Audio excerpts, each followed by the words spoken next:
It's 6:30 on the dot. Good evening and welcome to Prime TV News. I'm Chamila Guntilaka. Let's take a look at the stories making the headlines tonight.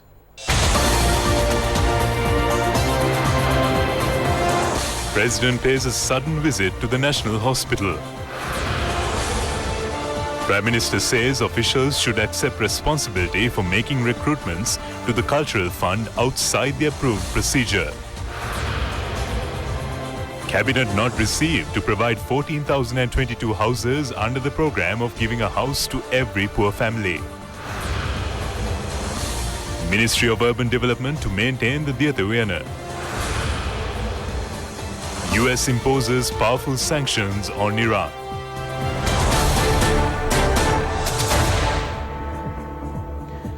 On to local news first. President Gotabaya Rajapaksa paid special attention to the problems of the National Hospital and the provincial hospitals. The president had looked into the matter during an inspection tour of the Colombo National Hospital. The president arrived at the Colombo National Hospital this afternoon and spoke with patients at the OPD. Here, they looked into the details. The president made inquiries about the patients' villages and inquired as to why they came to the National Hospital from faraway places.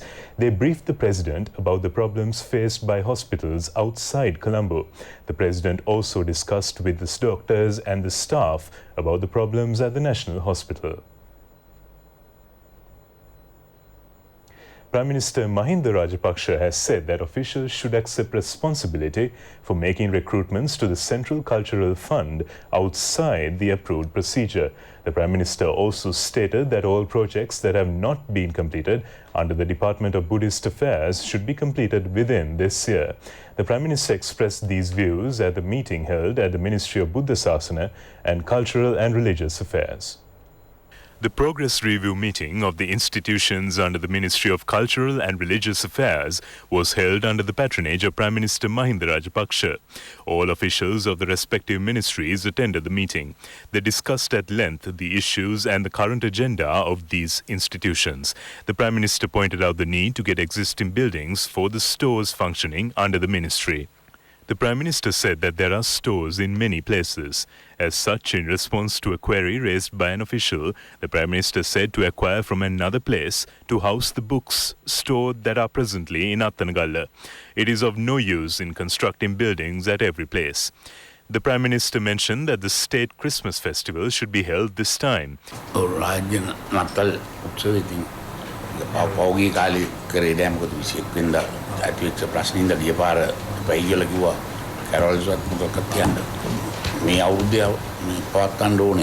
Another official said that the state Christmas festival that was held every year was not organized this time. The Catholic Bishops' Conference had decided not to hold the festival this year. The Prime Minister said that the state Christmas festival was not held this time because of the April 21st Easter attacks. But he said that the state Christmas festival should be held this year. Discussions were held regarding the conservation of archaeological sites and the implementation of the law. The Prime Minister said that the act should be changed for the benefit of the Department of Archaeology. He told the officials to formulate the act and that it could thereafter be approved in Parliament. Thereafter, it would be possible for the Department of Archaeology to take decisions. The Prime Minister pointed out that all Muslims who are unable to participate in the pilgrimage to Mecca due to financial problems should be given the opportunity. The Prime Minister said that the poor Muslim community does not get an opportunity to undertake the pilgrimage to Mecca. He said that the department should draw up a plan for the poor Muslims to undertake this pilgrimage. A Muslim who had not visited Mecca should be given an opportunity to undertake the pilgrimage. Prime Minister Mahinda Rajapaksa participated as the chief guest at the second Dhatu Perahera of the historic Kalaniya Rajamahawihara Perahera festival. The second Durutu Perahera of the Kalaniya Rajamahawihara paraded the streets yesterday. Prime Minister Mahinda Rajapaksa, who participated as the chief guest, engaged in religious observances. A large gathering, including chief incumbent of the Kalaniya Rajamahawihara, the Venerable Kollupitiye Mahinda Sangarakita Thera and Basnayaka Nilame Dhammika Atigala, joined in this occasion.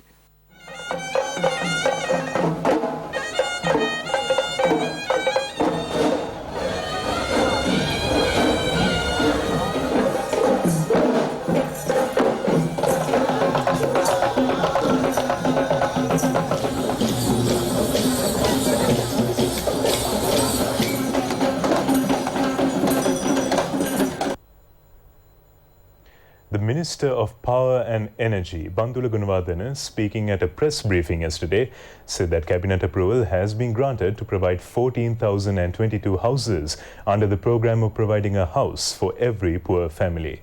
Cabinet approval has been granted to provide fertilizer free to the paddy farmers for the Yala season. Minister Ramesh Patirana also expressed these views. Minister Bandula Gunawardena said that the Prime Minister presented a cabinet paper yesterday to seek approval for the implementation of a project titled House for a Village and a Future for the Country. The government will be giving a financial assistance of 600,000 rupees each for the building of 14,022 houses. In some of the housing schemes that were implemented as a common political publicity program, the expenditure incurred on publicity was more than the funds spent on the houses. The minister further said that another cabinet paper was presented yesterday to provide the free paddy fertilizer for farmers from the 2020 Yala season who cultivate a maximum of 2 hectares of paddy. They will be provided fertilizers such as urea, superphosphate and potash. Minister Ramesh Patirana pointed out that with the aim of improving the transport network in the country with a new look, the cabinet approval was received yesterday to purchase 500 new buses at a cost of $15.3 million under an Indian line of credit. These buses will be deployed for service in urban areas to provide a better and efficient service to the commuters. Minister of Health Pavitra Vanniyarachchi has mentioned that this year the Ministry of Health will have to spend 120 billion rupees on drugs alone. The ceremony to award certificates to 20 hospitals that provided the best public services was held in Colombo under the patronage of Minister Pavitra Vanniyarachchi. Among the 60 hospitals, 20 were rated as the best people-centric hospitals. She further said that change in the traditional diet has led to many ailments at present. The health minister pointed out that the country, which had a strong and healthy population, had thereafter become a country where a majority is suffering from various illnesses. As such, the expenditure to be incurred by the health ministry on drugs this year is estimated at 120 billion rupees. It should be considered whether the country could bear such a big burden on drugs alone. She inquired as to why a majority are suffering from cough, diabetes and pressure. She said that the manner in which we eat will decide as to how we die, whether from a kidney disease or destruction of the liver or due to a heart failure. She said that we have fallen sick following the way that food is consumed. She added that if the people are made aware of the eating habits of the old traditional manner, Sri Lanka would not become a country spending 120 billion rupees of pharmaceuticals. Still on local news tonight, Janta Vimukti Permuna leader, parliamentarian Anura Kumara Dissanayaka has pointed out that the Good Governance government had sold the public property without any hesitation. He said that the people has already suffered the consequences. He was speaking at a seminar held at the Public Library auditorium. Anura Kumara Dissanayaka said that Ranil Wickremesinghe's regime wasted public property without giving due consideration. He said that he could remember how Ravi Karunanayaka submitted a cabinet paper to take vehicles for state establishments with a monthly rental of nearly 700,000 rupees a month. 2 vehicles can be purchased from this money in 4 years.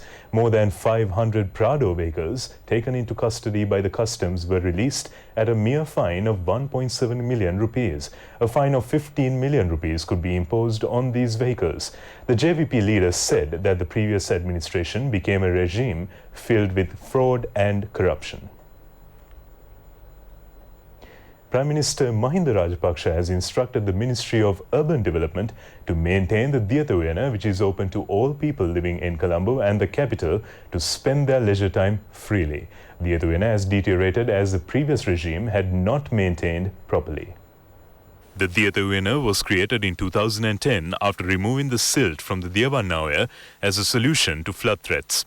It was carried out under the guidance of then President Mahinda Rajapaksa and that of Gotabaya Rajapaksa, who was the Secretary to the Ministry of Defence and Urban Development. There are 12 food and marketing stalls as well as 164 other marketing stalls.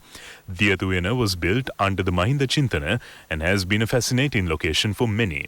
However, due to the lack of any attention paid to the location during the previous regime, Diyatha had become immensely contaminated. The beauty of the Diathuina has become a deteriorating place due to the lack of a proper administration. Prime Minister Mahinda Rajapaksa, who drew his attention to this matter, immediately instructed to regularize the Diathuina. Initiatives have also been taken to provide meals in the railway carriages of the Diathu station. The UDA is committed to this task. A report compiled by the Department of Meteorology regarding the Air Force plane crash that killed 4 people has been handed over to the Bandarawila Magistrates Court. Along with this report, there is more information on other court proceedings. The Air Force plane crashed in the Thambapil area in Haputale on the 3rd of this month. The Bandarawila Magistrates Court had ordered 6 parties to submit their reports regarding the accident. It includes the Department of Meteorology. According to the report, a good weather situation prevailed in the Haputale area the day of the accident. The Met Department also stated that a normal level of wind too prevailed. The Judicial Medical Officer of the Government Analysts Department, the Sri Lanka Air Force, the Badula General Hospital, the Mattala Airport and the Survey Department have also been informed to make submissions on the incident.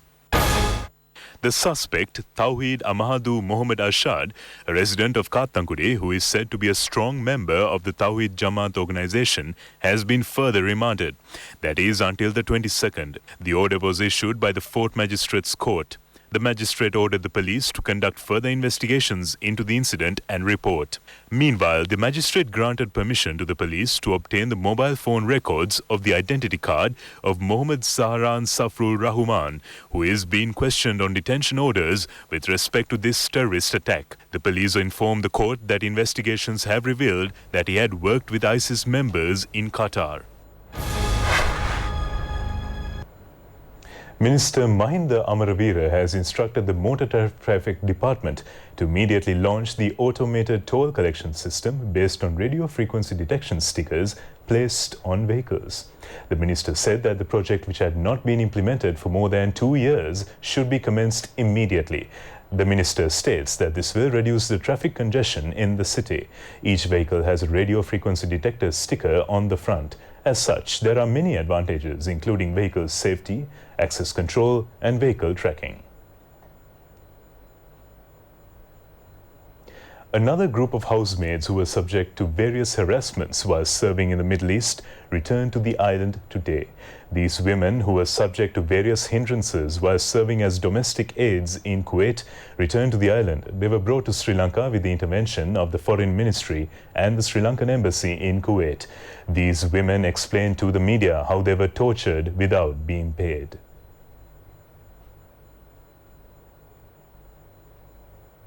And now for the latest from around the globe with Prime World.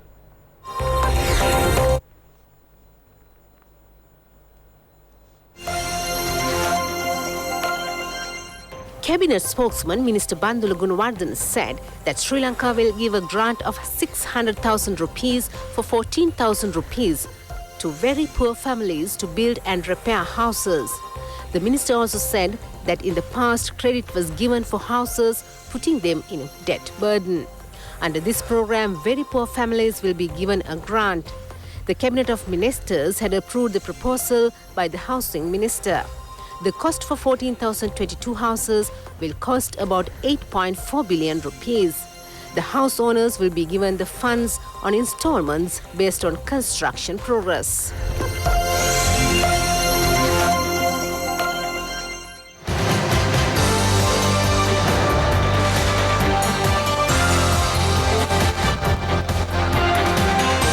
That concludes our news bulletin for tonight. Prime TV News returns tomorrow, and in the meantime, you can make www.itnnews.lk your go-to source for the very latest in news at home and overseas. I'm Chamila Guntilaga signing out. Good night.